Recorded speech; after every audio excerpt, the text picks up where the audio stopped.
एक बुढ़िया के 3 प्रश्न। पहला, भगवान का पेट कब भरता है?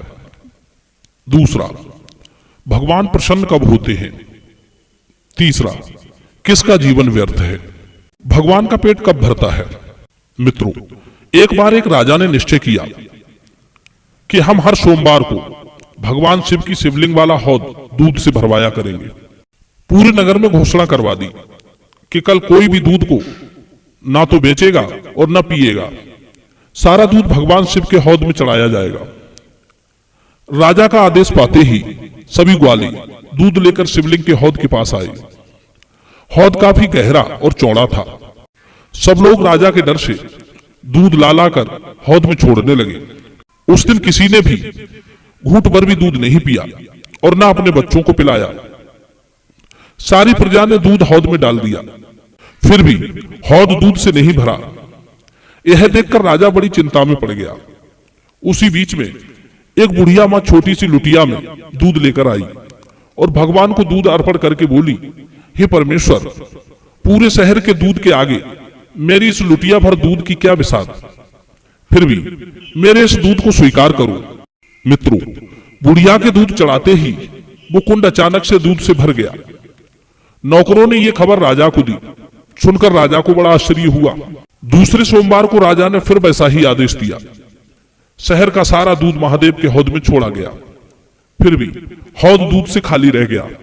फिर पहले की तरह बुढ़िया आई और अपनी छोटी सी लुटिया का दूध हौद में चढ़ाकर चली गई। बुढ़िया के जाते ही हौद दूध से भर गया। नौकरों ने यह घटना फिर राजा को बताई। सुनकर राजा फिर अचंभित रह गया। अगली बार राजा ने यह कौतुक अपनी आंखों से देखना चाहा। अब तीसरा सोमवार आया तो पूरे शहर का दूध राजा ने अपनी आंखों के सामने हौद में डलवाया, फिर भी हौद खाली रह गया। थोड़ी देर में फिर बुढ़िया मां दूध की लुटिया लेकर आई। लुटिया का दूध हौद में उड़ेलते ही हौद दूध से भर गया। बुढ़िया पूजा करके वहां से चली गई। बुढ़िया के पीछे पीछे राजा भी चल दिया। कुछ दूर जाने के बाद राजा ने बुढ़िया का हाथ पकड़ लिया। अब तो वो डर के मारे सहम गई। राजा ने कहा, मां घबराओ नहीं, मैं तुम्हें कोई हानि नहीं पहुंचाऊंगा। तुम मुझे इतना बता दो, महादेव का हौद पूरे शहर के दूध से नहीं भरा, तुम्हारे एक लुटिया दूध से कैसे भर गया? तुमने कौन सा जादू कर दिया है? बुढ़िया कहने लगी, बेटा जादू वादू कुछ नहीं है। घर के छोटे छोटे बच्चों, ग्वाल वालों और बछड़ों को पिलाने के बाद जो दूध बच जाता है उसी को लेकर मैं आती हूँ और भाप से महादेव पर चढ़ाती हूँ। वो मेरे दूध को पीकर तृप्त हो जाते हैं और हौद भर जाता है। पर शहर भर के दूध से हौद इसलिए नहीं भरता क्योंकि तुम राजबल के जोर से हौद में दूध चढ़वाते हो। शहर के लोग आपके डर से अपना पेट काटकर दूध लेकर आते हैं, ना अपने बच्चों को पिलाते हैं, ना ग्वालों को और ना वृद्धजनों को देते हैं। आप सबको तड़पता छोड़कर सारा दूध अपने कब्जे में करते हो और उसे भगवान पर चढ़ा देते हो। बूढ़े और बच्चों की आह से भगवान इस दूध को ग्रहण नहीं करते, इसलिए हौद खाली रह जाता है। समस्त जीवों के अंदर ईश्वर ही उसकी आत्मा के रूप में निवास करता है। जब भी उसके शरीर को कष्ट होता है तो ईश्वर को कष्ट होता है।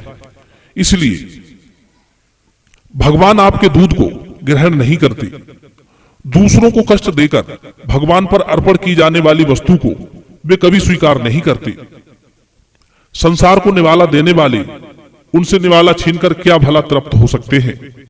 एक बात याद रखना, यदि तुम किसी का धन छीनकर, हड़प कर या ठग कर या अधर्म के मार्ग से धन संचित करते हो और उस धन में से संसार को दिखाने के लिए भगवान को भी अर्पण करते हो, तो भगवान आपकी सेवा से कभी प्रसन्न नहीं होते। किसी को भूखा प्यासा रखकर या किसी असहाय, दीनहीन प्राणी या दुखी पीड़ित को देखकर भी उसकी सहायता नहीं करते हो, तो आपकी पूजा, आपका दान भगवान कभी स्वीकार नहीं करते।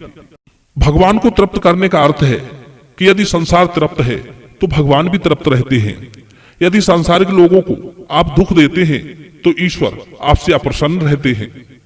मित्रों, एक बात बताऊं, यदि आप भगवान को प्राप्त करना चाहते हो तो अपने मनोभावों को बदलो, भगवान अपने आप मिल जाएंगे। अगर आप अपने घर के बुजुर्गों का आदर नहीं करते उन्हें आप फूटी आंख भी देखना पसंद नहीं करते, उनके भोजन पानी वस्त्र औषधि का प्रबंध नहीं करते, तो भगवान कभी आपसे प्रसन्न नहीं होंगे। यदि आप समस्त जीवों पर दया भाव नहीं रखते, सब लायक होते हुए भी मुसीबत में उनकी सहायता नहीं करते हो, तो भगवान कभी आपसे खुश नहीं होंगे। भगवान को खुश करने का अर्थ है दूसरों को खुश करो। भगवान को खिलाने का अर्थ है दूसरों को खिलाओ। विश्वास मानिए, यदि आप भूखे को भोजन देकर मंदिर में जाओगे तो भगवान आपकी पूजा से बहुत प्रसन्न होंगे। बिना साधना के ही वे आपसे प्रसन्न हो जाएंगे। एक बार एक भक्त गंगा से जल लेकर शिव को अर्पण करने के लिए पैदल यात्रा कर रहा था। मार्ग में रेगिस्तान में एक गधा प्यास से व्याकुल होकर जमीन पर पड़ा तड़प रहा था। शिव भक्त ने देखा कि रेगिस्तान की तपती धूप में पानी ना मिलने के कारण गधा प्यास से मर रहा है। उसने बिना सोचे समझे गधे के प्राण बचाने को प्राथमिकता दी। जो जल वो महादेव पर अभिषेक करने के लिए ले जा रहा था, वही जल उसने गधे को पिला दिया और बोला, हे भगवान, मेरे जल को आप इस गधे के मुख से ही स्वीकार कर लो। मित्रों, उसके इतना कहते ही गधे से भगवान प्रकट हो गए। मित्रों, अंत में एक ही बात कहना चाहूंगा, जिसके जीने से बहुत से जीते हैं वही इस संसार में जीवित कहलाता है। अपना पेट तो पशु पक्षी भी भर लेते हैं। जो इन तीनों पर दया नहीं करता, उसका मनुष्य लोक में जीने का कोई लाभ नहीं।